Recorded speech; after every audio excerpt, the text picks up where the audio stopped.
ధర్మరాజు జూదంలో ఓడాడు కాబట్టి జూదం చెడ్డది కాదు. మనకు నచ్చని దుర్యోధనుడు గెలిచాడు కాబట్టి జూదం చెడ్డది. పాండవులు గెలిచారు కాబట్టి యుద్ధం మంచిది కాదు. మనకు నచ్చని కౌరవులు ఓడారు కాబట్టి యుద్ధం మంచిది. మంచి చెడు అనేవి నిజాలు కావు, అవి కేవలం నమ్మకాలు మాత్రమే. ఆ నమ్మకాలను కాపాడుకోవడానికే మనుషులు ఒకళ్ళపై ఒకళ్ళు మాటలతో, యుద్ధాలతో, ఆలోచనలతో అటాక్ చేసుకుంటూ ఉంటారు.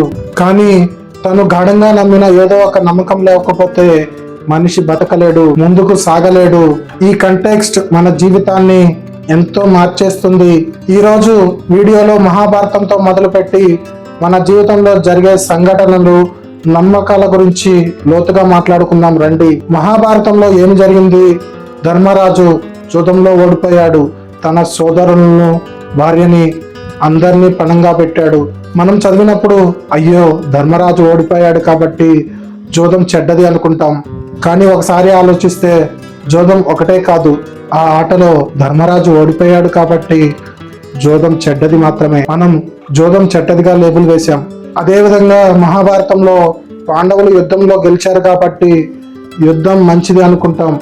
కానీ దుర్యోధనుని కోణం నుంచి చూస్తే అతను తన రాజ్యం కోసం, తన సోదరుల కోసం, తన చుట్టూ ఉన్న నమ్ముకున్న వాళ్ళ కోసం యుద్ధం చేశాడు కాబట్టి అతనికి యుద్ధం మంచిది. కాబట్టి అతనికి యుద్ధం ధర్మం. మనకు నచ్చిన వాళ్ళు గెలిచారు కాబట్టి యుద్ధం మంచిది అనుకున్నాం.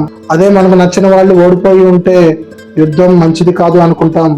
మంచి చెడు అనేవి స్థిరమైన నిజాలు కావు, అవి కేవలం నమ్మకాలు మాత్రమే. మనం ఏ కోణం నుంచి చూస్తామో దాని మీద ఆధారపడి ఉంటుంది నిజం అనేది.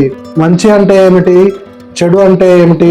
ఒకరి ప్రేమ మంచి అనిపిస్తుంది, మరొకరి ప్రేమ బలహీనత అవుతుంది. ఒకరికి యుద్ధం ధర్మం అనిపిస్తుంది, మరొకరికి యుద్ధం హింస అనిపిస్తుంది. ఒకరికి డబ్బు సాధనం అవుతుంది, మరొకరికి లక్ష్యం అవుతుంది. ఇవన్నీ మన నమ్మకాలు. మనం చిన్నప్పటి నుంచి నేర్చుకుంటాం. సమాజం నుంచి జరిగిన సంఘటనల గురించి, కుటుంబం నుంచి, మతం నుంచి, సాంప్రదాయం నుంచి, సినిమాల నుంచి నేర్చుకున్న నమ్మకాలు. ఆ నమ్మకాలను రక్షించుకోవడానికే మనం ఒకరి మీద ఒకరం అటాక్ చేసుకుంటూ ఉంటాం. ఉదాహరణకి ఒక రాజకీయ పార్టీకి చెందిన కార్యకర్త తన పార్టీ ఏది చెప్తే అదే నమ్ముతాడు. ఇది కేవలం అతని నమ్మకం మాత్రమే. ఏది మంచి ఏది చెడు అనే ఆలోచన, విచక్షణ అతనికి ఉండదు.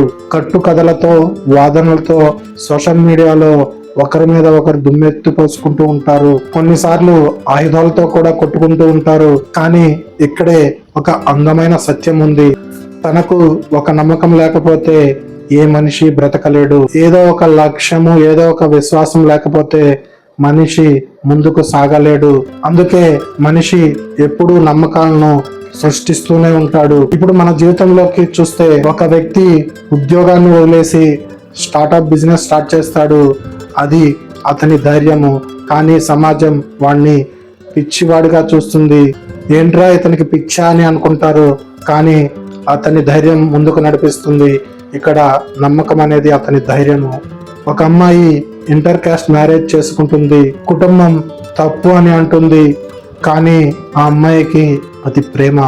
ఒకడు రాజకీయాల్లోకి వస్తే మనకు నచ్చిన పార్టీ అయితే మంచి అని, మనకు నచ్చని పార్టీ అయితే చెడు అని అభిప్రాయంతో ఉంటాడు. ఇలా ప్రతి విషయంలో మనకు నమ్మకాలు మనల్ని నడిపిస్తాయి. కానీ గుర్తుంచుకోండి, మీ నమ్మకం నాకు నచ్చకపోవచ్చు, కానీ అది సరి అయిన నమ్మకం కావచ్చు. అందుకే మనం ఒకరినొకరు అర్థం చేసుకోవాలి, జడ్జిమెంట్ ఇవ్వకుండా ఉండాలి. కాబట్టి ఫ్రెండ్స్, మంచి చెడు అనేవి బయట ఉన్నవి కాదు, అవి కేవలం మన మనసులో ఉన్న నమ్మకాలు మాత్రమే. నీకు ఏ నిజం నమ్మకం అనిపిస్తుందో దాన్ని గట్టిగా పట్టుకో, కానీ ఇతర నమ్మకాలను గౌరవించు. అంటే ప్రతి మనిషి తన నమ్మకంతోనే బ్రతుకుతున్నాడు. ఆ నమ్మకం లేకుండా ఎవరు ముందుకు సాగలేరు. ఈ వీడియో నచ్చితే ఒక లైక్ చేయండి. అలాగే సబ్స్క్రైబ్ చేసుకోకపోతే సబ్స్క్రైబ్ చేసుకోండి. మీ జీవితంలో ఏ నమ్మకం ముందుకెళ్తుందో కామెంట్ రూపంలో చెప్పండి. This is Krish talks YouTube channel. My name is Krishna. Stay tune to Krish talks YouTube channel. మరొక మంచి ఆసక్తికరమైన వీడియోలో మళ్ళీ కలుసుకుందాం. Thank you. బై.